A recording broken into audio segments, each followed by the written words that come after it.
Hello everyone, আমি রিমি। আমার রোজনামচান নতুন একটি ভিডিওতে তোমাদের সকলকে ওয়েলকাম। আজকে তোমাদের সাথে ভোলা মাছের একটা সিম্পল রেসিপি শেয়ার করব আলু আর বেগুন দিয়ে। তাহলে চলো কিভাবে বানিয়েছি রান্নাটা দেখে নেবে। মাছগুলোকে আমি ভালো করে ধুয়ে কেটে বেছে পরিষ্কার করে নিয়েছি। এখন মাছে নুন হলুদ মাখিয়ে মাছগুলোকে ভেজে নেব। মাছে আমার নুন হলুদ মাখানো হয়ে গেছে, আর এদিকে সর্ষের তেল গরম হতে আমি কড়াইতে বসিয়েও দিয়েছিলাম। তেলটাও আমার গরম হয়ে এসছে। এখন সামান্য হলুদ গুঁড়ো দিয়ে দিয়েছি যাতে কড়াইতে মাছগুলো লেগে না যায়। আর একে একে এখন মাছগুলোকে আমি ছেড়ে দেব।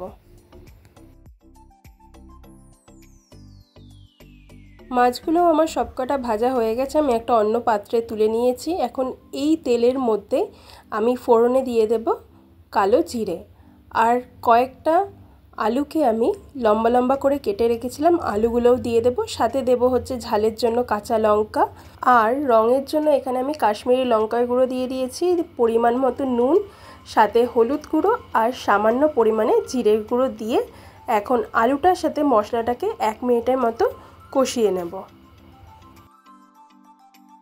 আলুর সাথে মশলাটা আমার কষানো হয়ে গেছে। এখন কেটে রাখা বেগুন আর টমেটোটাও আমি দিয়ে দেব, আর আলুর সাথে ভালো করে সব কিছুকে মিশিয়ে নেব। আমি 2 থেকে 3 মিনিটের জন্য এটাকে ঢেকে দিয়েছিলাম, আর এদিকে দেখো মশলাটাও কষে গেছে। এখন আমার যেই পরিমাণ ঝোল লাগবে সেই অনুযায়ী জল দিয়ে ভালো করে সব কিছুকে আরেকবার মিশিয়ে ঢেকে দেব, যাতে আলু বেগুন দুটোই সিদ্ধ হয়ে যায়।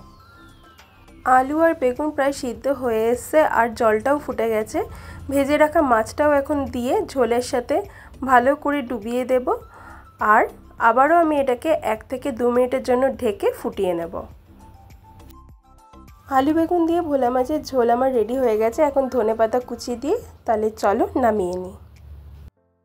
আলু বেগুন দিয়ে ভোলা মাছের পাতলা ঝোল একদম আমার রেডি হয়ে গেছে, আর আমি প্লেটে সার্ভ করে নিয়ে চলেও এসেছি। এটা গরম ভাতের সাথে জাস্ট দারুণ লাগে। যদি তোমাদের আজকে আমার এই রেসিপিটা ভালো লেগে থাকে, তোমরাও বাড়িতে আমার মতন করে একবার বানিয়ে খেয়ে দেখো, আর ভিডিওটা ছেড়ে যাওয়ার আগে একটা লাইক শেয়ার সাবস্ক্রাইব করে দিও।